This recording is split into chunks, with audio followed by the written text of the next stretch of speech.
Price the Lord, glory to god, ஹல்லேலூயா.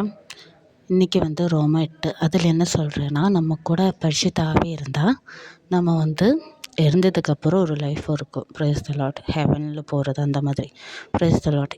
இல்லை அப்படி பரிசுத்த ஆவி இல்லாததப்போ நம்ம பாவம் செய்யும்போது நம்ம எல்லா வித நெகட்டிவ் கோபம், கைண்ட்னஸ் இல்லாமல் வருது, ஜெலஸ் அப்படி இருக்கிறதெல்லாம் நெகட்டிவ் திங்ஸ்.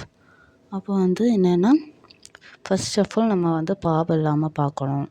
அப்படி இருக்கும்போது நமக்குள்ள பரிசுத்த ஆவி இருக்கும். பரிசுத்த ஆவி இருந்தால் என்னாகும்? We have everything. அதாவது நமக்கு எதுக்குமே பயம் இருக்காது. கர்த்தர் மேலே மட்டும்தான் பயம் இருக்கும். கர்த்தர் மேலே பயம் இருந்தால் நம்ம பாவம் செய்யாது. பாக்கி எல்லாத்துக்கும் ரீசன் இல்லாத திங்ஸுக்கெல்லாம் நம்ம பயப்படுவேன். அதுக்கு ஒன்றும் தேவையில்லை. பரிசுத்த ஆவி நம்ம கூட இருக்கும்போது யாருனையும் பயப்பட தேவையில்லை.